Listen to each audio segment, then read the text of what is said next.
Good morning, church. It's Pastor Mike. Um, is there anything more frustrating in the world than being ignored when we're talking? To feel like somebody isn't listening to us as we're sharing what we think, what we feel, what we know in a certain situation. And how much more frustrating when that complaint isn't just against a neighbor or a boss or a spouse or family member, but against God Himself.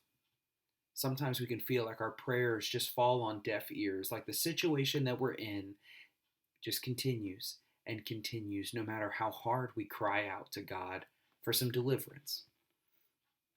I find it at least comforting to know that I'm not alone and that we are not alone. We are not the first people to have those same concerns, those same prayers, and those same complaints.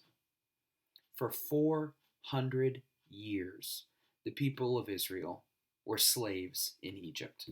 We've been studying their story, we've been reading it and going over the story of this brand new nation on Sunday mornings and on our Tuesday night Bible studies. And just yesterday, part of our study included these verses that talk about the prayers of the people going up to God in the midst of their slavery and oppression in Exodus 2.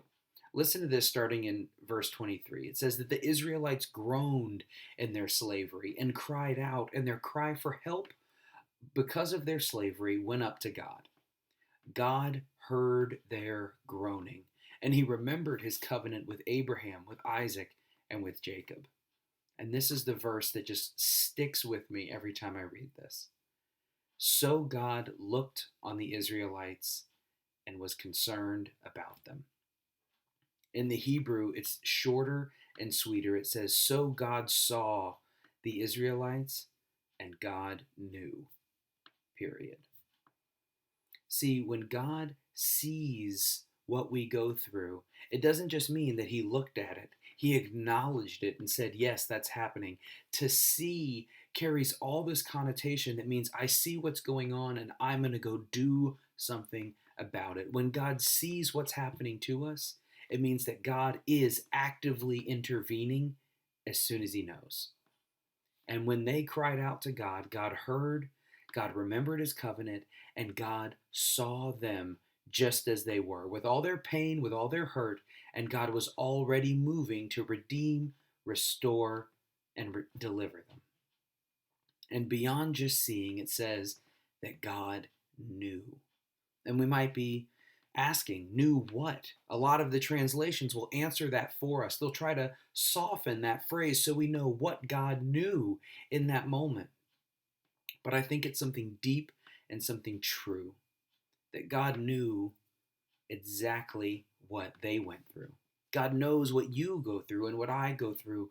God has empathy for our pain. It's not just something that happens over there. It's not something that God watches from a distance and says, oh, darn, that's a shame.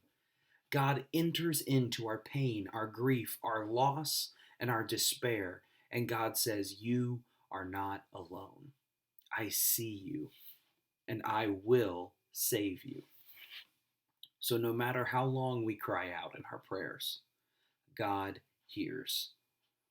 For 400 years, the people of Israel cried. And I imagine at 390 years, they might have wondered, is God listening? And the answer is yes.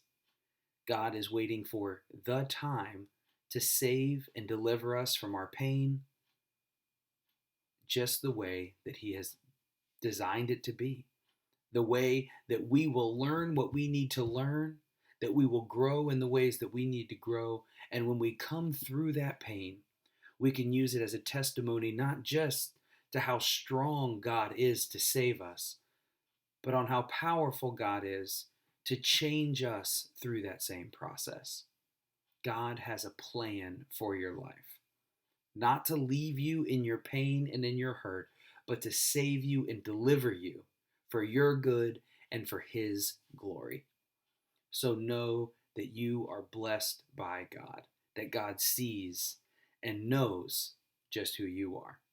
Have a great day today and follow God wherever He leads you.